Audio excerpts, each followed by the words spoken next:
Hello student, welcome to my channel. जैसा कि आप लोगों ने थंबनेल में देख लिया है कि आज इस वीडियो में बात करेंगे हम वैद्युत प्रतिरोध तथा वैद्युत चालकता के बारे में। यदि आप इस चैनल पर नए हैं तो इस चैनल को सब्सक्राइब करें तथा वीडियो को ज़्यादा से ज़्यादा शेयर करें। आप देख रहे हैं रोशन एजुकेशन 2.0 और मेरा नाम है रोशन उज्ज्वल।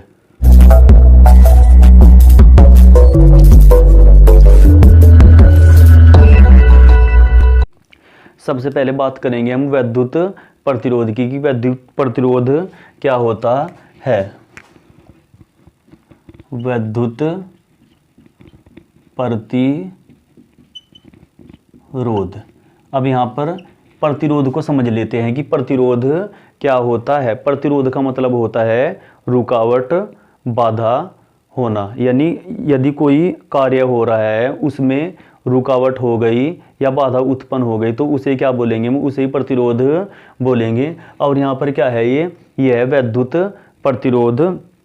तो इसे किस प्रकार करेंगे हम कि मान लीजिए कोई चालक तार है और उसमें वैद्युत धारा बह रही है और यदि उस वैद्युत धारा के प्रवाह में कोई बाधा उत्पन्न हो जाए तो उस बाधा को ही हम क्या बोलेंगे, वैद्युत प्रतिरोध कहेंगे। तो इसमें क्या लिख लेंगे हम, इसमें इस प्रकार लिख लेंगे कि वैद्युत धारा के प्रवाह में उत्पन्न बाधा को ही हम वैद्युत प्रतिरोध कहते हैं। और हम उस ओम के नियम में यह पढ़ चुके हैं कि जब किसी, यहाँ पर हम ये भी लिखेंगे, जब किसी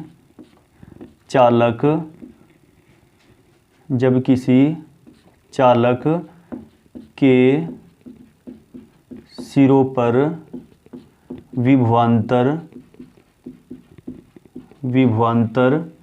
V लगाया जाता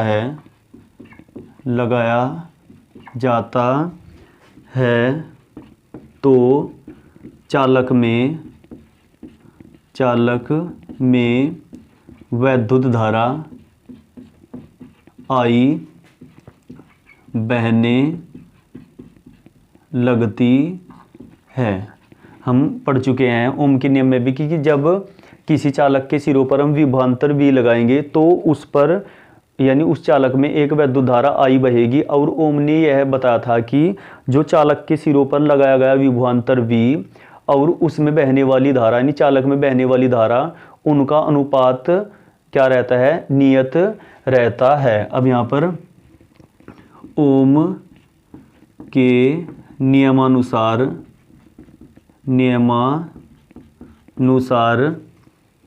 चालक के सिरों पर लगाया गया विभवांतर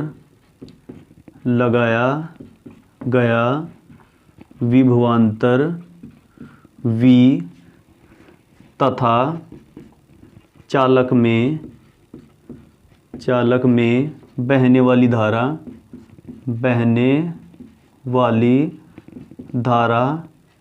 I का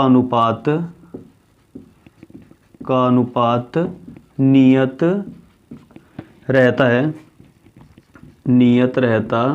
है। ये ओम ने बताया था। और मान लीजिए यह इधरली साइड विभवांतर है और ये I है, तब इसमें क्या होता है, इसका ग्राफ इस तरीके से सरल रेखा के रूप में प्राप्त होता है। यह प्रदर्शित कर रहा है कि जैसे जैसे विभवांतर बढ़ता है उसी कंडीशन में धारा का मान भी बढ़ता रहता है, जिससे V और I जो होते हैं वह नियत रहते हैं। सभी स्थितियों में का अनुपात नियत रहता है, अर्थात या ऐसे लिखेंगे हम, इस नियतांक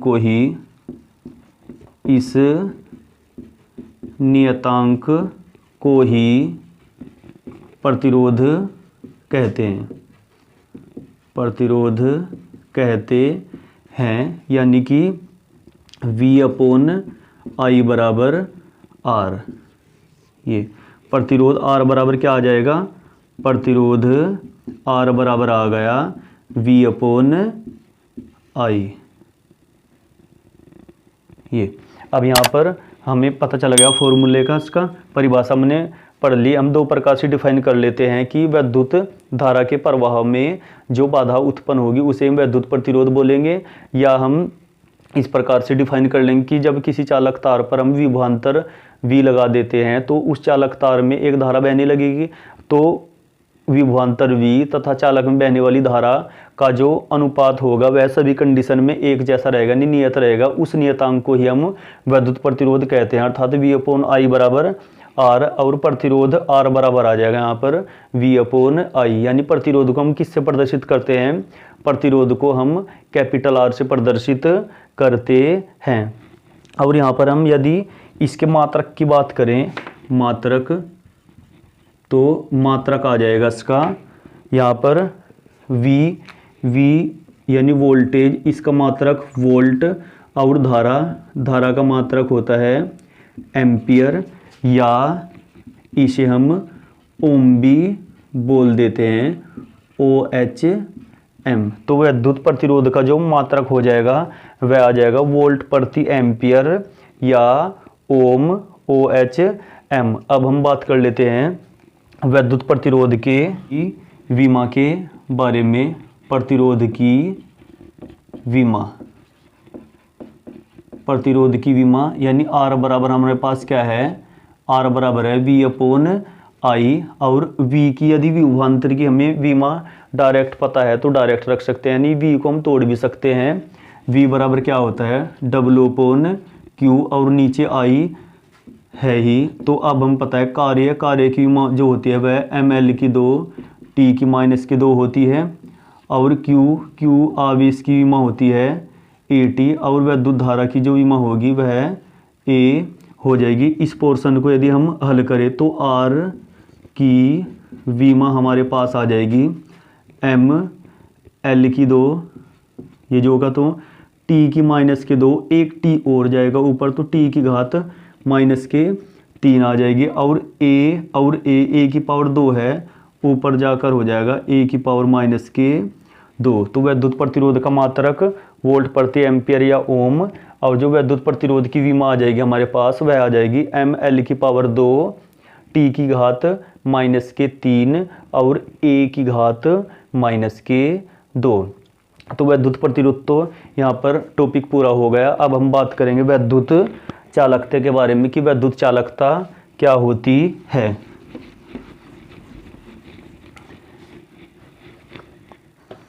विद्युत चालकता, ये विद्युत प्रतिरोध R बराबर क्या था? विद्युत प्रतिरोध R बराबर था V/I। जो विद्युत चालकता होती है यह विद्युत प्रतिरोध की व्युत्क्रम होती है। तो इसकी परिभाषा क्या हो जाएगी? विद्युत चालकता विद्युत प्रतिरोध की व्युत्क्रम होती है, यानी कि उल्टी होती है।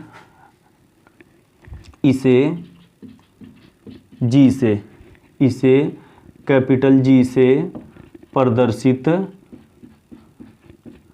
करते हैं। विद्युत प्रतिरोध को हम कैपिटल R से प्रदर्शित करते हैं, और जबकि विद्युत चालकता हम किससे प्रदर्शित करते हैं? विद्युत चालकता को कैपिटल G से प्रदर्शित करते हैं। तब यहाँ पर G जो आ जाएगा वह आ जाएगा 1/R के, यानी जो विद्युत चालकता होती है वह विद्युत प्रतिरोध की व्युत्क्रम होती है, और इसका जो फॉर्मूला आ जाएगा वह है 1/R। R बराबर होता है V/I ऊपरली साइड चले जाएगा तो इसका फॉर्मूला आ जाएगा I/V, यानी प्रतिरोध R बराबर V/I, जबकि विद्युत चालकता G बराबर आ जाएगा हमारे पास I/V। और यदि हम मात्रक की बात करें तो मात्रक क्या आ जाएगा?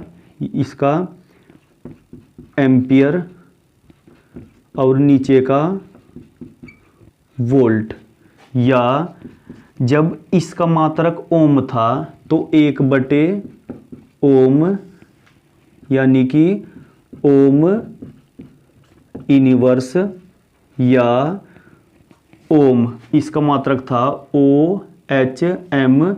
इसे उल्टा पढ़े हम यदि तो मोह आ जाएगा, मोह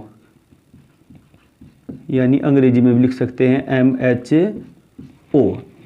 तो यहाँ पर हमने परिभाषा वैद्युत चालकता वैद्युत प्रतिरोध की उल्टी होगी यानी व्युत्क्रम होती है, इसको हम कैपिटल G से प्रदर्शित करेंगे तब G बराबर आ जाएगा 1/R, R बराबर होता है V/I, तब G का फॉर्मूला आ जाएगा I/V। हम मात्रक की बात करेंगे, वैद्युत प्रतिरोध का था वोल्ट प्रति एम्पियर, इसका हो जाएगा उसका उल्टा एम्पियर/वोल्ट, यानी कि उसका ओम था, इसका 1/ओम या ओम इनवर्स या मोह MHO।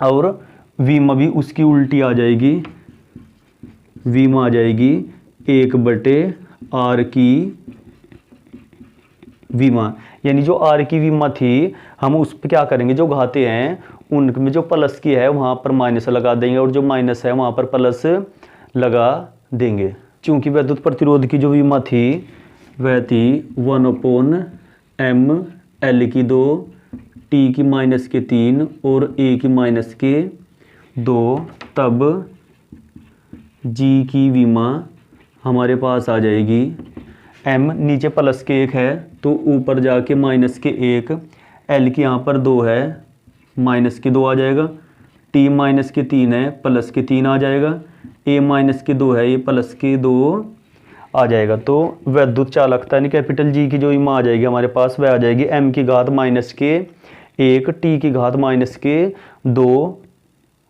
M की घात -1, L की घात -2, T की घात 3 और A की घात 2 आ जाएगी। यदि वैद्युत प्रतिरोध हमारे पे आ गया तो वैद्युत चालकता बिल्कुल उसकी उल्टी करनी है, यानी मात्रक उल्टा और वीमा भी उसकी उल्टी आ जाएगी। आई होप आपको वैद्युत प्रतिरोध और वैद्युत चालकता अच्छी तरीके से समझ में आ गई होगी। थैंक्स।